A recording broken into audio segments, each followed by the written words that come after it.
This is Hold My Stethoscope.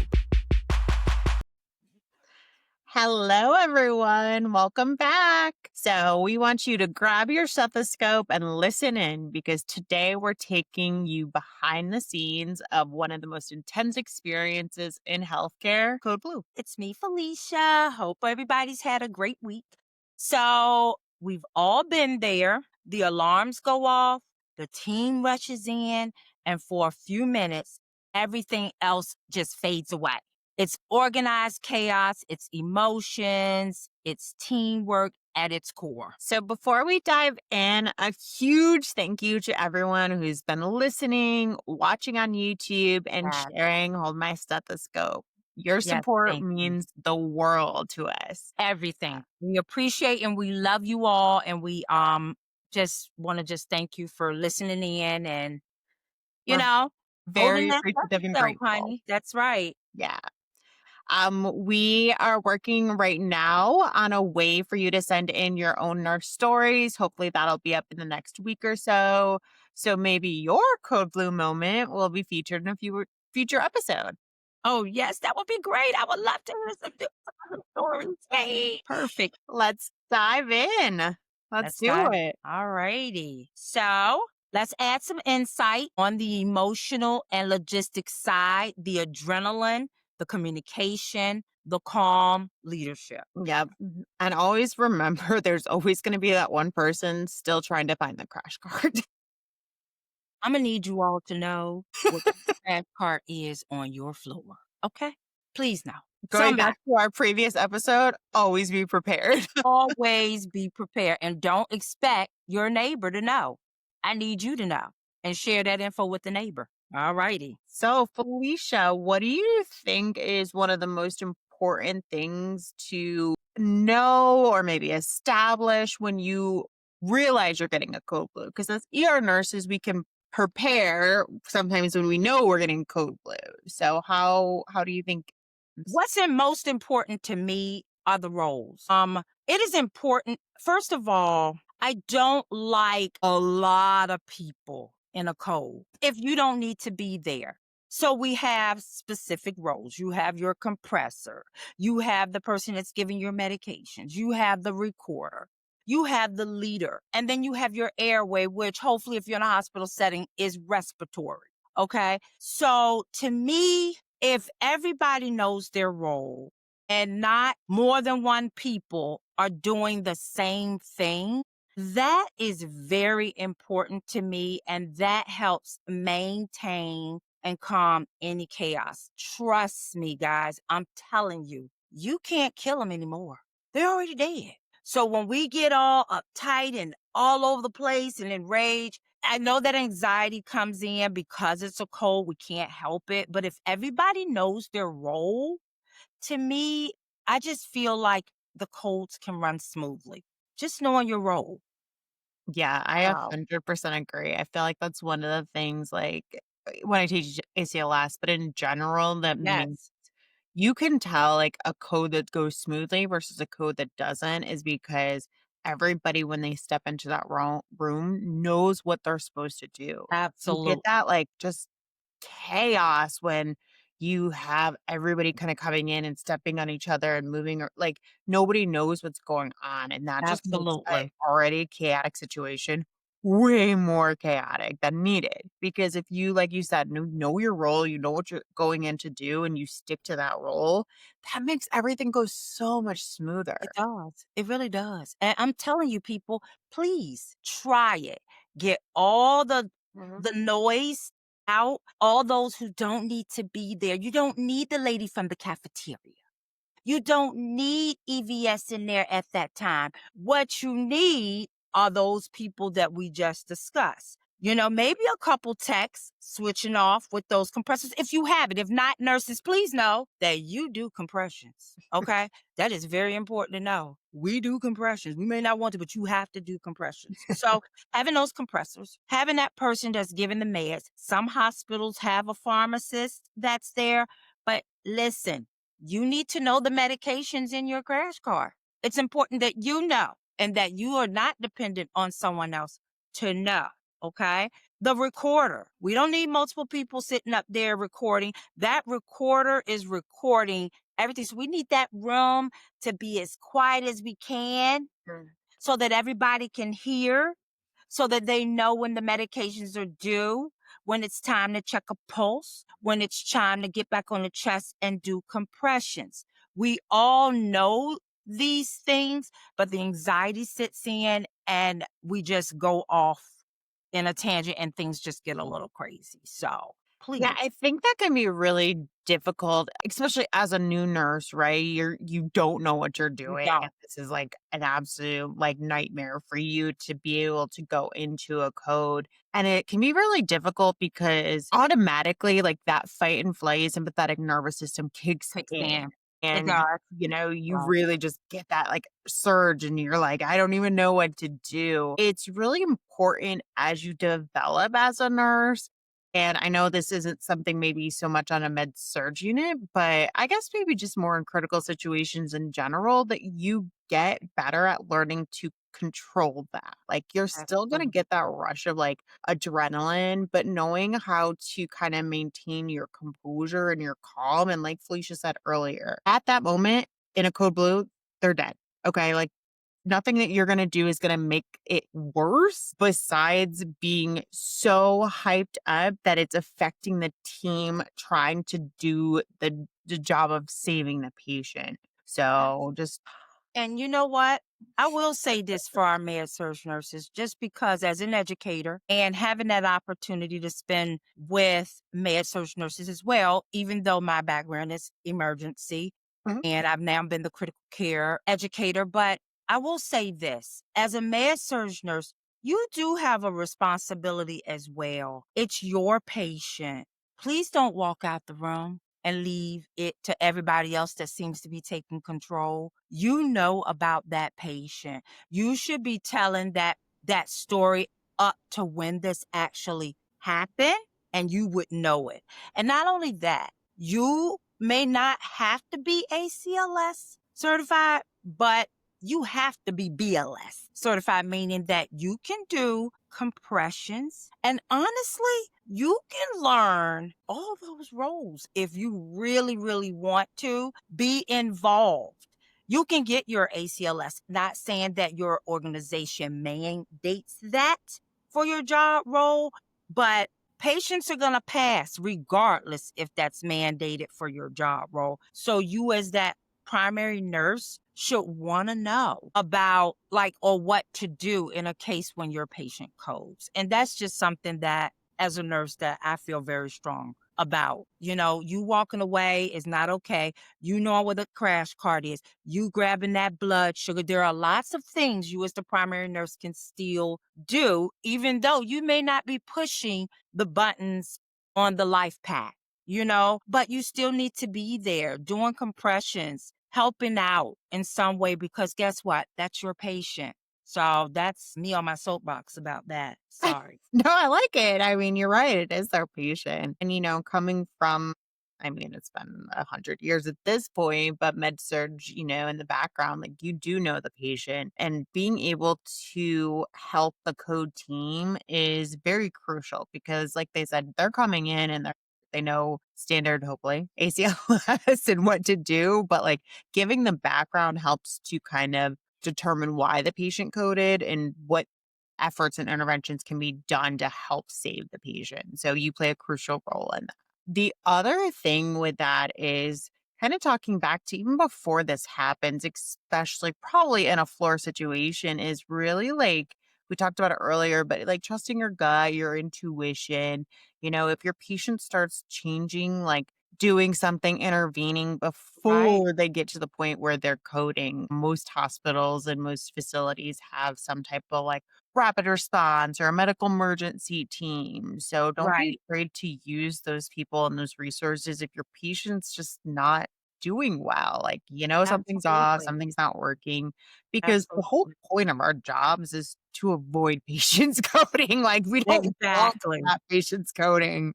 If they Exactly. do, knowing how to react to it, get the right Exactly. people in place, knowing people who know their roles, can do this job, know what meds to give, know what EKG rhythms look like, know what treatment Absolutely. choices are, but the real big thing is preventing it in the first place. In the first place. Okay, that's it. Yeah. So, Felicia, do you have a specific like code blue that has stuck with you? Either one that was like a good outcome or maybe not so good? So, of course, one that I can recall was I'll never ever forget this one. It was in the emergency room. Patient came in coding, and we had a doctor on. This is so interesting that isn't normally working in our emergency room. But however, the individual very, kind, whatever. So we're in the middle of coding a patient in the morning. And I'm going to be honest with you guys. The rigor mortis had already set in. But regardless, I'm not the provider. It is not up to me. It's not up to you. If you know what?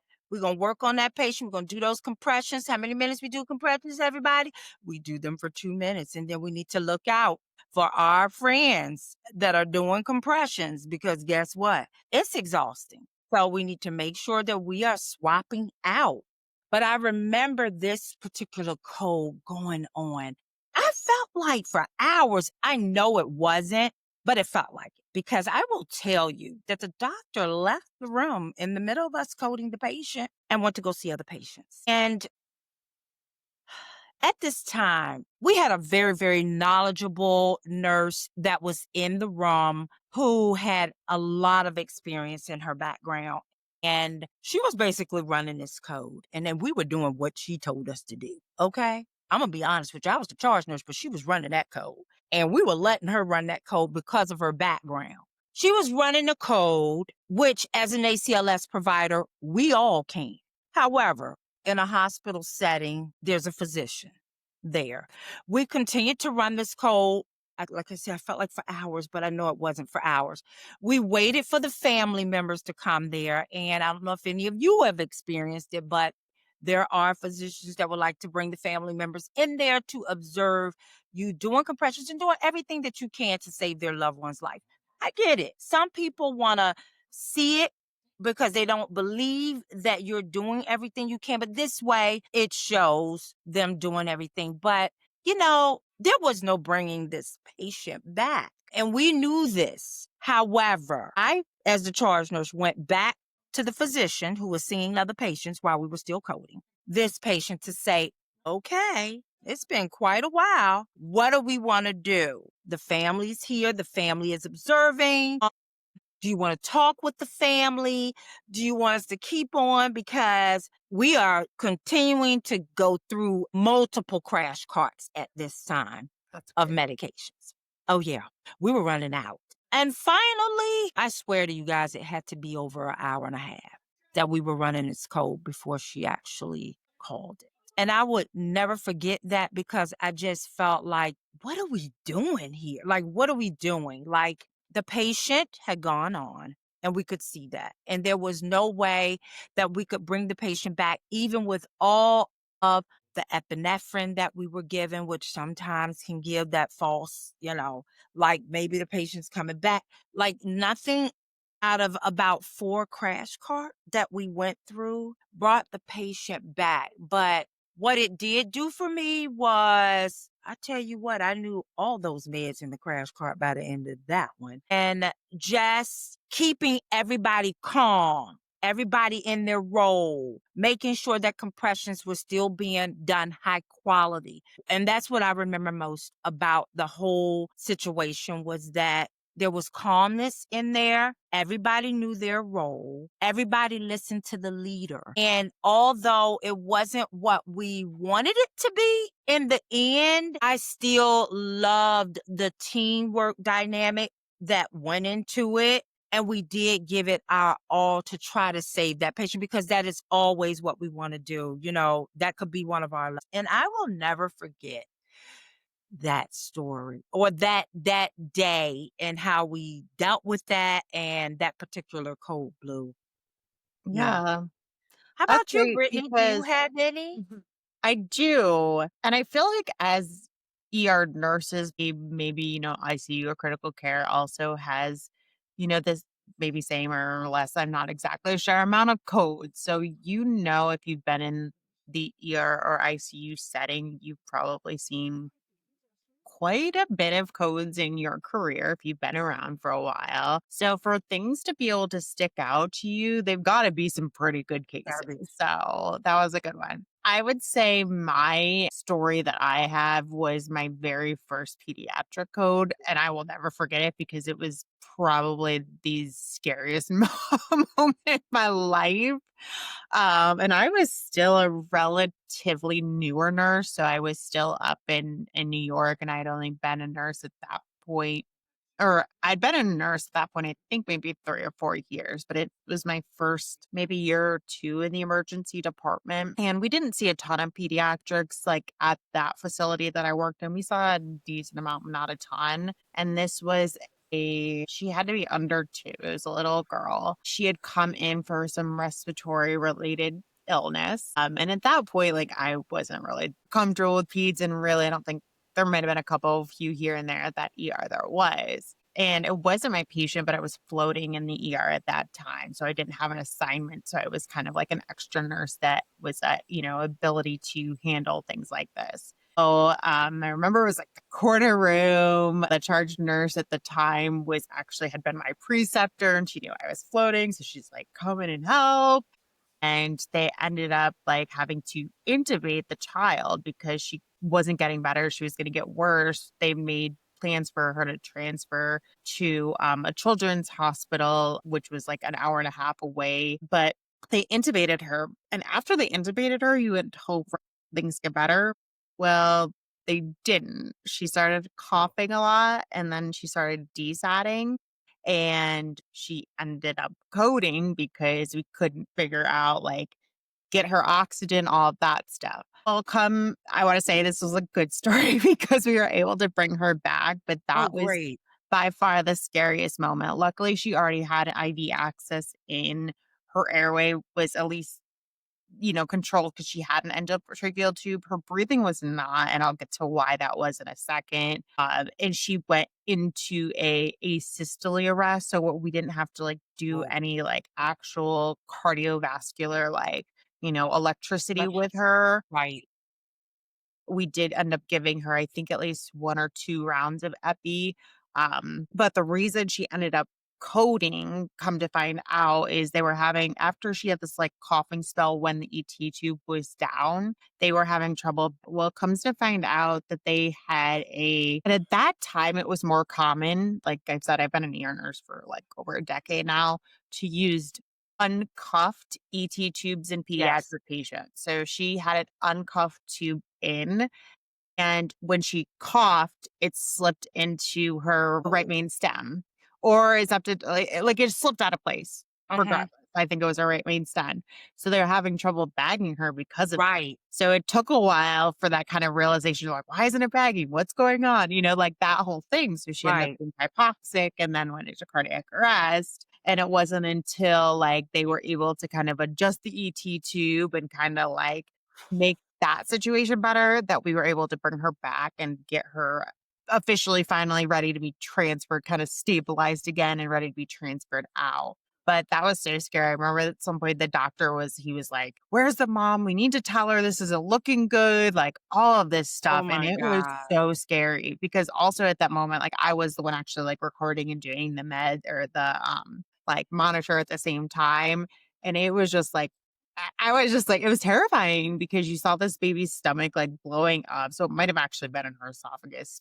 Like, Right. I really can't remember that fine detail, but it was like so scary. Her oxygen sats was like, dropping to non existent. Doctors like, even him, like he wasn't that comfortable with peds, but like all of this stuff kind of combined. And that is by far the code blue story that will always stick with me. My first pediatric code, but it was just, it was hard. I've had obviously pediatric codes since then. They never get easier, by the way. They never do. Like they're awful every single time. But that first instance, especially because I wasn't that familiar with pediatrics, it's only made me want to know more because I don't want to be in a situation ever, just a personal experience where I don't know what's going on because that's terrifying to me. I Well, like to thank God for you, Brittany. in control a little bit because, like, it's scary. It's so scary. So I'm with you. I don't do pediatrics, and that's scary. I'm thinking about that right now, and I'm like, that is really scary. It's It's scary. different than doing adults. I'm sorry. It That is is. just, it's Even so like scary. young adults, like when you get young adults, right? You get like Right. those like But 20-year those olds. You're just like, little ones, because it's hard because I don't know if like it's the best way to be like you expect it as people age, right? That their bodies have, started doing their thing, started kind of decomposing inside a little bit. But like when you have somebody who's like fresh, young, like you don't no, expect them to you don't. code like to it's Was this always hard. before camera gyroscopes? Like, Yes.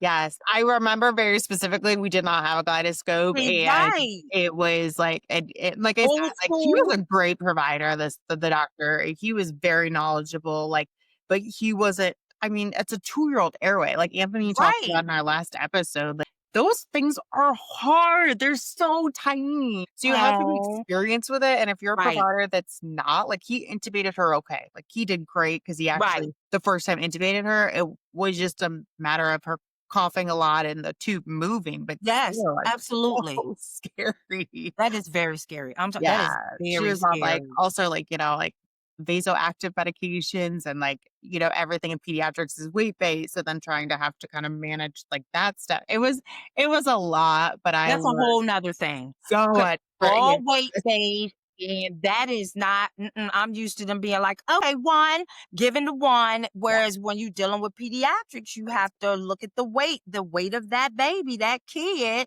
to determine the amount of medication, and that I could see people becoming very anxious when things yeah. and maybe they're calm because they're used to it, but I think I would be.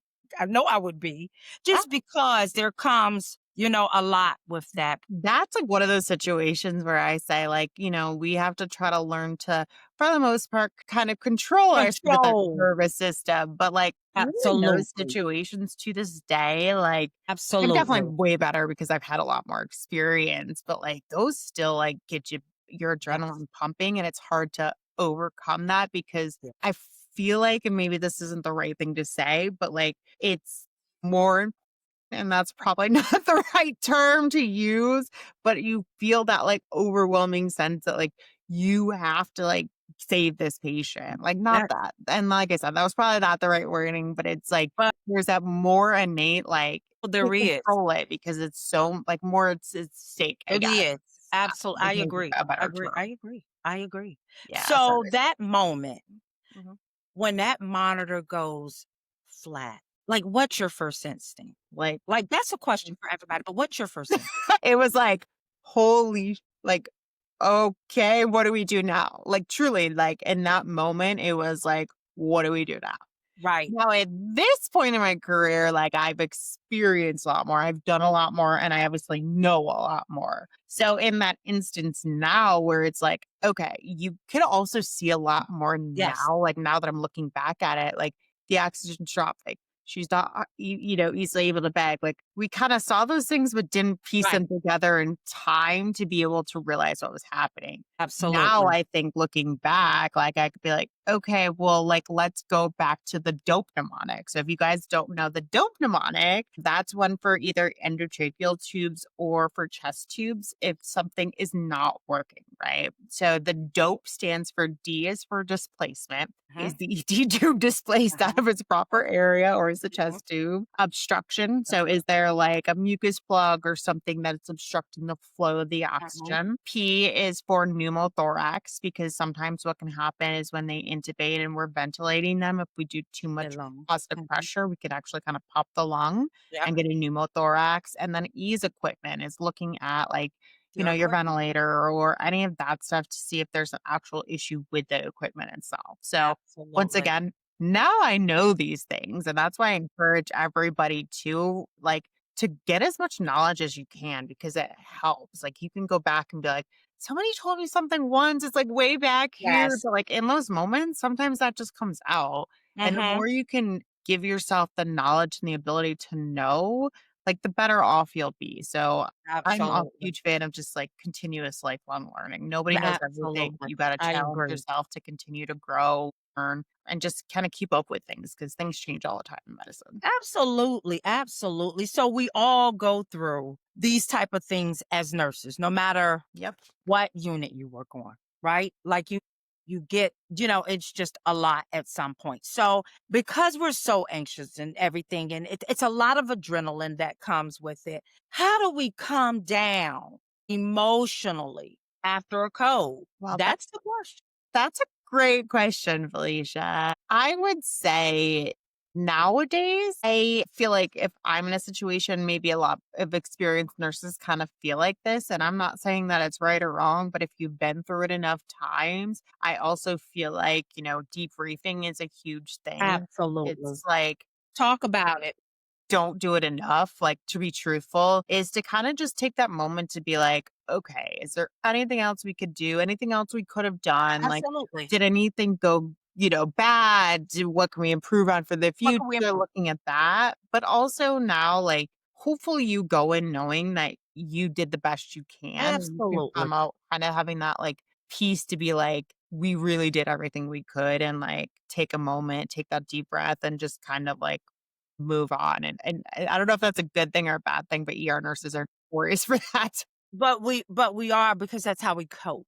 And Brittany's absolutely correct. Debriefing, it's not about pointing the finger of who did anything wrong. Please know that it's not. It's what we as a team could have maybe done better. Sometimes there aren't things that we could have done that we've done what we can do, but it's good to talk about it. You never know how it affects someone else that is also engaged in a code with you. You have no idea of their background and how it affects them. So debriefing is definitely something that I'm an advocate Yeah. for. I think it's just great for us to do that. So what's one thing that we wish the non-medical people knew about what happens in the room? Uh, I would say with this, it's not always like what you see on TV. It's not like a Grey's Anatomy. It's not, sometimes like all these medical shows show because one of the Right. things that drives me nuts and probably most medical providers is when they go and shock asystole and you're like, Exactly. what It's do you not a shockable rhythm. But just knowing that, hopefully, your family member or loved one, whoever, if this is happening to them, is well taken care of because they have a team that's really trying to do everything that they can. And it's not easy emotionally on the people who are having to code. And like she said, well, you may think that, we just kind of like brush it off and move on. Well, we kind of have to because we have other patients You to take do. care of. And it's not like something we could just sit there and like hold on to and just like take that weight with us and not be able to care for everybody else who needs us. Like we're doing the best we can to help the patient that's in immediate need now, but also finding a way to kind of leave that emotional weight if they didn't make it at the door to be able to go to the next family and take care of them to the best of our ability. So Exactly. it's really hard, especially if that's a daily or, something that your loved one, if your loved one is a nurse, like if they're seeing that, like give them grace because Y we probably don't Absolutely. deal with it very well. And what if we're dealing with it more than just once in a blue moon, like that takes a toll on It somebody. Like does. my dad has said to me multiple times, he's like, you changed like as this fun, bubbly teenager. And now, like, I feel like I'm kind of getting a little bit back because I'm not at the bedside every day, but like, there's so much shit that you see on a Yes. daily basis Yes. that the only way you can kind of cope and keep coming back to it is by having, in a way, like to kind of shut down emotionally to be able to deal with this because it's not Absolutely. normal. So, Absolutely. Absolutely. Because if we take it all in and take it personally and stuff, then we won't be able to continue to perform our job and take care of other patients as well. So please don't take it as we don't care. And mm, we are not heartless. We do have a heart, but it is the way that we cope. We're going to still do everything that we can and try and save your loved one. And sometimes it's out of our hands, and we all know that. But just know that we're giving it our all. We are, and it's just the way it is. And it's the way that we cope with and deal with things to be able to continue to care for our other patients. So, yeah. So there are times when the science ends and faith begins. We can do everything right, and still sometimes it's out of our hands. Right. Uh, And then those are the moments you feel that quiet peace that only God can bring. You hold a hand, you say a silent prayer, and know you're exactly where you're supposed to be. And that was something big for me when patients would pass on. It was very important to me that the room was set up in a way for the family member to have that time with their loved one. And I would have that box of tissues on the bed. I would have their family member all cleaned up, blankets up, them sitting up, like pillow under, lights are dim, room is all clean because I want you to have that experience and that time with your loved one to hold their hands, have that silent prayer with them, and whatever else that you need to take the time with your loved one. That's very important. Yeah, and I feel like one thing as a nurse that you never know is how a loved one is going to react. I feel like we've especially seen this in the emergency setting, but this can be anywhere. Is if it's especially unexpected, right? It's a Right. younger patient, it's a car accident, whatever the case may be. Like you have to be prepared for how that family is going to react in these Absolutely. situations. And, everybody deals with grief in a different way. So it's really important to be compassionate, Absolutely. not especially not taking what they're either saying, doing personally, Absolutely. and really just giving them the grace that you want people to give you because this has been the literal worst day of their lives. Like they just lost Absolutely. somebody they love. So Hmm. it's really just important to just kind of like be there, especially if you are somebody who's known this family in an ICU or you know, at a med-surg area, this family and, like maybe they just need that comfort. Maybe they need you to pray with them. Maybe they need you to help them in some other way. Just trying to remember that. And even if it's like during a code and maybe you just kind of like see their faith right there and, you just kind of say a silent prayer for the Absolutely. person and for the family members and for your team that's working on this patient because this is literally the worst moment in somebody's life. Absolutely. It's like that life and death moment, and being involved in that in whatever way, it's very hard. So that is where you can rely on your faith and pray to, God to really help like bring peace and calmness yourself, the room, the family members because it's hard and we just need to know that if it doesn't work, and a patient passes, that it's, God's will, that that is supposed to happen the way it's supposed to happen, but it doesn't mean that it's not painful or it's not traumatizing. So just kind of being mindful and taking that moment to kind of do some self-reflection and just really gathering strength from the Lord himself. Yes, just remember, our role, of compassion, Yeah. grace, after such a high stress event, it's really, really important. So that's just kind of what we see it as emergency room nurses, critical care nurses, nurses in general, just, remembering that that could be our loved one. And we want others to show some compassion and just kind of, be there for people and, just kind of be careful and cognizant of our facial expressions, because, Guilty. we are very guilty of that. And I can tell you firsthand, even during times of COVID when we wore masks for a long time, for months, for years, whatever, you start to see things in others' eyes as to how they feel and see things. So just got to be cognizant of that. Sometimes in settings like we are where they're high strong, we don't always realize that we're not showing the empathy and compassion that we need to, but it's in there. We all have it, and we would hope that someone would show that if it was our loved one that showed up and had passed on. So just always remember that. That would be my take on that. Just remember that it could be your loved one and someone else is trying to save them. That's a good point.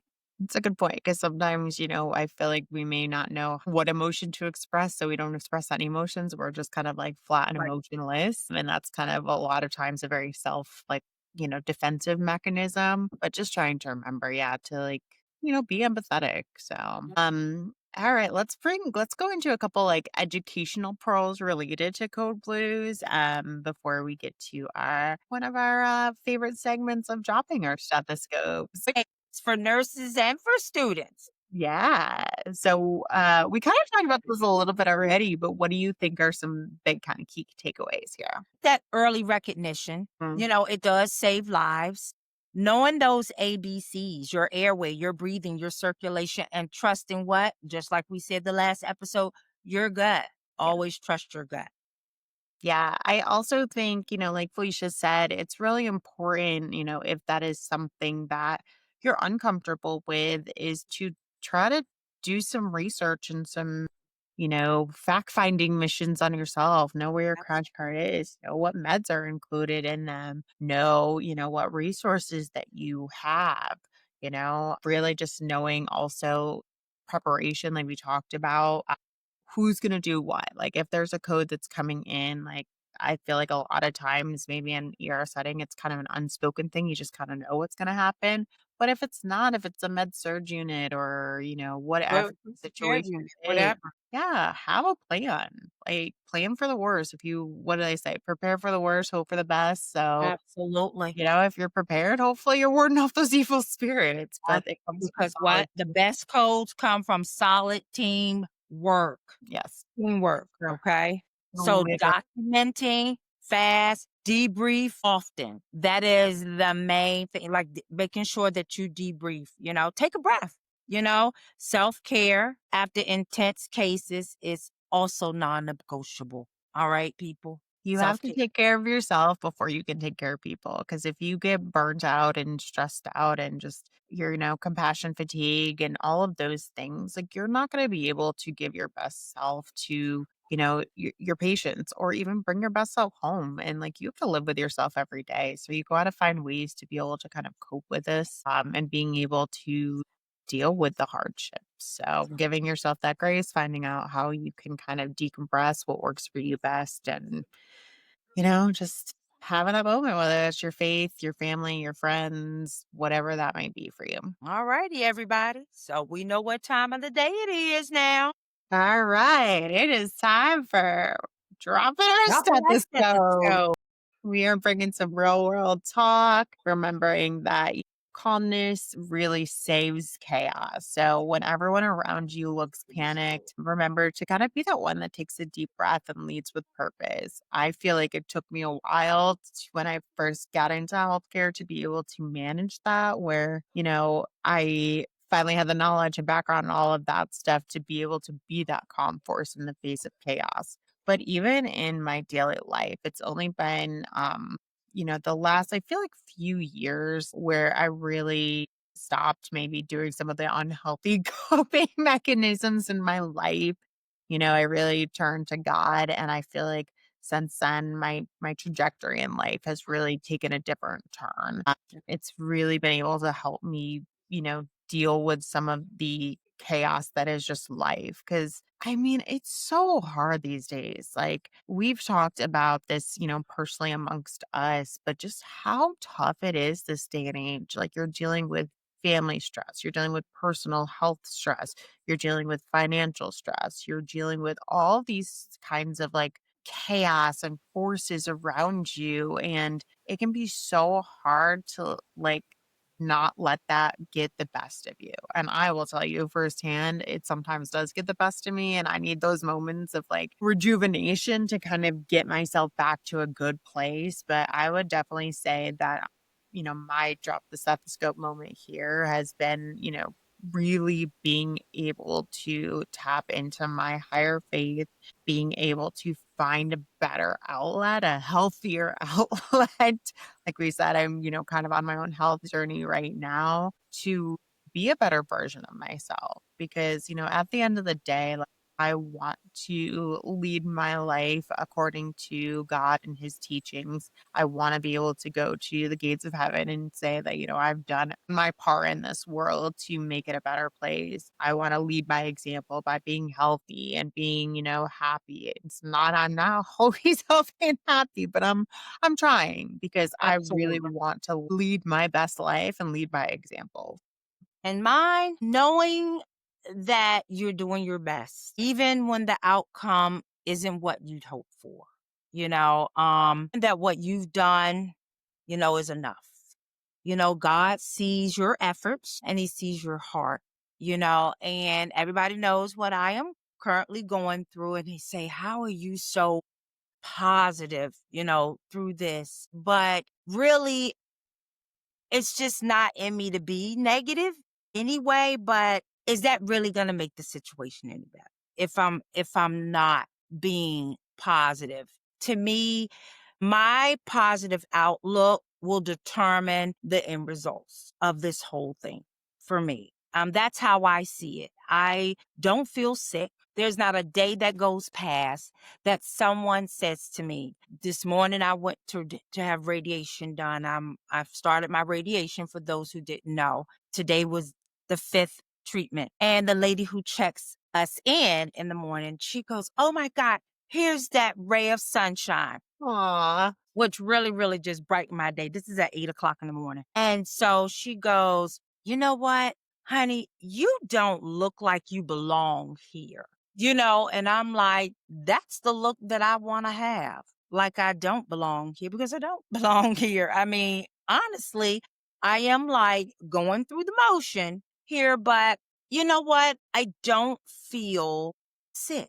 I think it's whatever we put in our head and what we believe is just the way that it is. And my little drop the stethoscope moment today was I was having my treatment, which I don't know if anybody knows much about radiation treatment. I didn't before doing this, even though I'm a nurse. So they're no more than about 20 minutes, but 10 of the minutes is just kind of getting you set up for it, making sure everything is running right, everything. And then the last 10 minutes.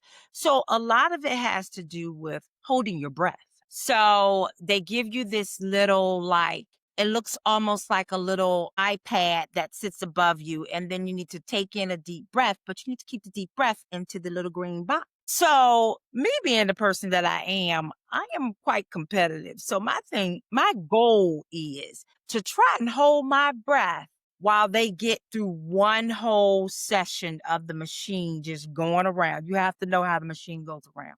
And that's not easy, just so you know. How So long is that?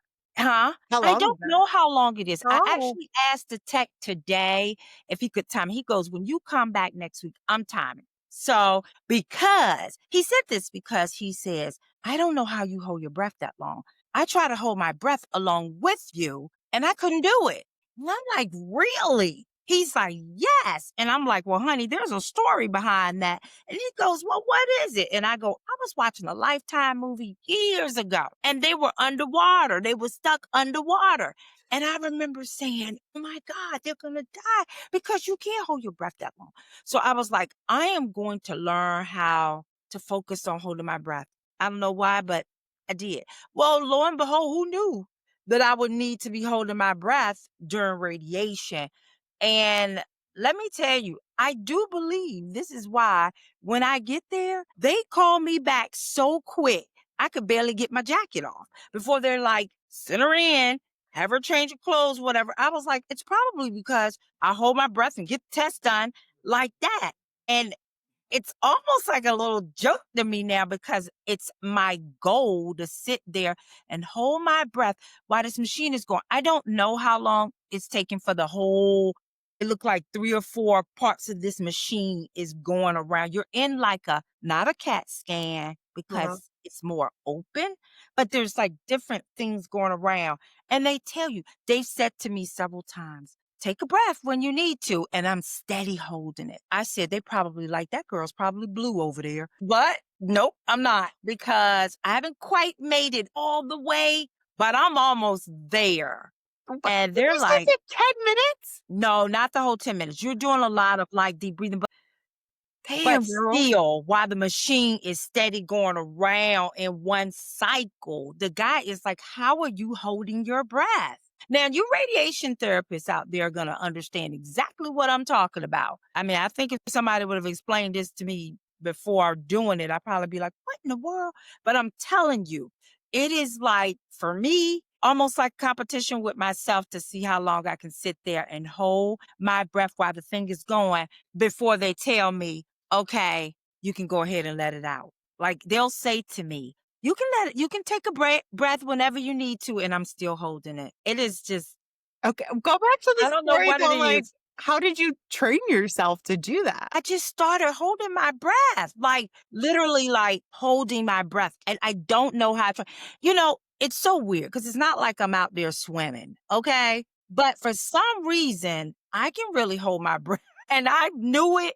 But the guy, he really told me today, he said, I have tried with you and I just cannot. He goes, I can't make it. He goes, I'm like, how does this lady do this?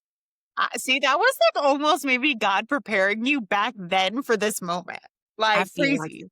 I feel like everything that I've gone through in this life, because you all know I didn't want to be a nurse and I want to be an FBI agent, which I still think I could be one, She could. has prepared me for everything that I go through in life. And look at that. Me watching that Lifetime movie years ago and holding my breath would prepare me for radiation today. Look at that drop Oh, the stethoscope moment. I love You it. got to practice holding your breath. Drop. So, yeah, just, I guess, fill them in, the audience here, because last week you, were back in Florida, and you got a round of chemo I did. before you headed back up to New York to start your radiation. So how has all of that been going the last little bit? So let me just tell you guys that round of chemo was rough. I'm here to tell you. I think it was because of the lapse in time since my last one was in August. And of course, when it comes to radiation, they kind of want you to have a close, chemo session before the radiation starts. So I was like, I'm all about doing whatever needs to be done. I don't think I was quite prepared for what was to come because that last session of chemo knocked your girl down. Okay. Like I was down for days. Like I was fine during the chemo for the most part, made it through the 2 days that I go home on the chemo infusion. I'm on one medication that you go home for 48 hours. But once that medication was removed, within an hour, I think things kicked in and the fatigue hit. And then all the signs and symptoms that would come with it hit me. And I was down for days, guys. Like I was literally down from that Thursday probably until Sunday night, maybe Monday morning, to be honest. And I started radiation Monday morning. Thank God I woke up and I felt better than I did for days. Like it really not. Now, would I have done that again? Absolutely. Because it's to benefit me, all in all in the long run. And who knows? Maybe that's why radiation this week was not so bad for me. One of the side effects they say could happen would be maybe some fatigue. I am also taking a chemo pill that is equivalent to the infusion that I went on for the home one for the 48 hours, which kind of had my family a little bit nervous because of the signs and symptoms that comes along with that medication. But so far, guys, everything is going great. I have no complaints. I feel good. So, that's kind of really what it's been. That's what it's Yay. been. I'm Yay. glad. I was able to actually see her in person last week for a little bit during her time where she wasn't feeling good. She rallied and still made time to see, I her tried. friends. So it was amazing. And like I'm like, oh, you're doing so much better now, like seeing you on, here. And you know what? And that was a rough day for me. The I day that know. you And guys you were even still saw me. killing it though. Yeah, that was a rough day for your girl here, but you know what? My thing is to not let it control me, but for me to control it. Okay. And so therefore, I do listen to my body. Don't get me wrong. I do. When it says rest your body, I rest my body. But sometimes I need to kind of get out and push just a little bit, which Mhm. is what I try to do. And then when I'm starting to go down, I know it's time for me to go and lay down. And I do just that. And, I do think all in all, This is why I'm having also success because, first of all of you, I don't have time to be sad. I got to stay positive. How can I be negative when everybody's like, you're so positive? And I'm like, well, I better be positive. I will tell you this, though, everybody. I do have my days. I do need you to know that. I do have my days. And I had one Sunday morning. Your girl had a bad meltdown Sunday morning. So bad that I could not get my stuff packed, and I had to get on a flight at 7:15 to get back here to New York. I had such a breakdown that I said to my husband, I'm not going back because I couldn't get my stuff packed. Don't ask me why. I was having a moment and I had a bad moment. And he was like, get your shit packed and let's go. And sometimes I need to hear that. And I was like, but I can't. I can't do it. I'm telling you now. But you know what? It was just a moment I was having. I got my stuff packed up. I got on that plane. I made it back. And we laughed about it by the end of the day. But your girl has her days. It's not many. I'm going to be honest, not many. But I have to be honest with you and tell you there are times that I do feel just a bit overwhelmed with it all. Don't think I'm not ready for this to end because I am. And No, it will come to an end. it I will. do think things are going well, and hopefully we will have great news by November the 7th, which is the last treatment. I get them 5 days a week, off on the weekends. So woo for that. But hopefully we will have a very great story to tell by November the 7th, by the end of that weekend anyway. I'm Yeah. praying. Let's pray. Pray for So me, everybody. excited. Yes, Yeah, you're killing it, girl. But I'm trying. I'm trying. all right, we've come to the end of this episode. So Yes. thank you so much Thank for you, guys. listening. Yes. Please continue to subscribe to Subscribe, our channel, subscribe to share. Apple or Spotify podcasts, check us out on our social medias, and send us your Code Blue stories. You can drop them right now in our comments in any of our social medias. We'll get Yes. a form thing going soon, and we'd love to be able to feature you guys in future Episode. episodes. Absolutely. So until next time, everybody, continue to hold your stethoscope. Hold my stethoscope. All We'll see righty, you next everybody. week. Have a good evening. Bye. Bye.